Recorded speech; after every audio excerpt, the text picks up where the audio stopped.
I skipped over it earlier because I don't want the podcast to be that where people are like unloading baggage. But when you said, when you were talking about your mom earlier, and you've been very vocal about your mom in a lot of interviews, and I relate a lot to your upbringing. My upbringing was very different, but again, I felt comedy like saved my life and was my escape.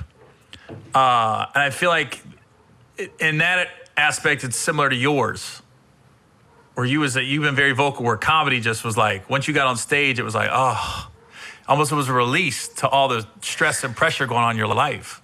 Yeah, it's a safe place. I mean, I can honestly say, and then like when we go over the records, like I've been under attack a majority of my life. I've had some kind of aggressor or attacker or, feeling not safe majority of the time. Really like 85% of the time, my whole life, like I feel like I was not safe. But when I get on that stage, it's the safest place on earth, I feel like. Even though a room full of people are staring at me and judging me or expecting me to do something for them, I'm safe because I have witnesses. And like, regardless if I did good or bad, I was brave enough to get up here, brave enough to express myself.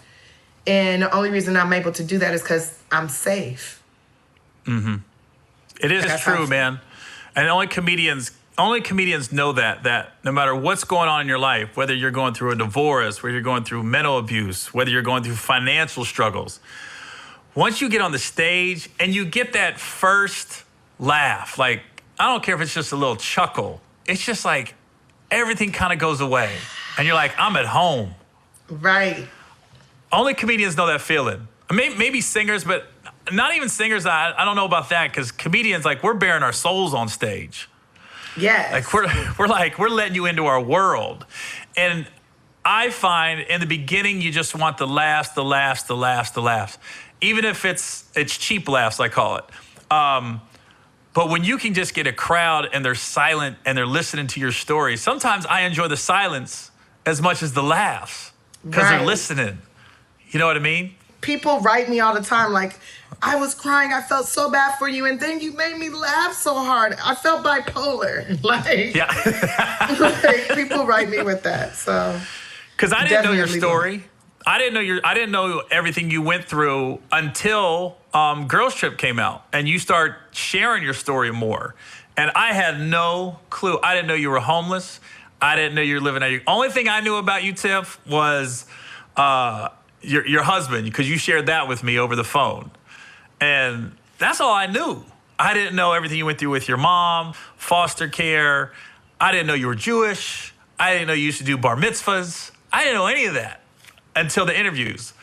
And I did. I know I did. I got to look back, but I know I did an Instagram post where I talked about it. I said, I never knew anything about Tiffany like that. Never knew. I was always just trying to be happy-go-lucky around you and not bring you any bad news. That's the other thing, like, I used to hide a lot of stuff because I didn't want people to feel bad for me or sorry for me or get any pity or anything. So as I became more successful and people are like, how did you do it? I'm like, I better start sharing everything and not like try to hide that I was homeless or anything like that, because that should have come back to bite me in the ass later. So if I tell all my truth before anybody else do, nobody can hurt me. You can't hurt me if I already told it. Whenever I see comics beefing or talking crazy about another comic, that just unsolicited though. Like, it just comes out of left field, you attack somebody. I always take a step back. And, like everybody, you have issues with certain people at certain points in your career, and sometimes it's in your own head. Sometimes that person really didn't do anything, but you start getting in your feelings thinking they did.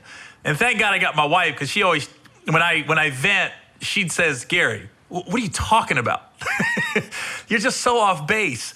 And with you, it's always like you've been attacked a lot in the last couple of years on social media and some comedians and everything. And you just kind of ride above it, I've noticed. Because I'm always under the whole, listen, man, if a comic's working and they have a project, you're eliminate yourself from ever working with them again in a lot of aspects when you attack them like that.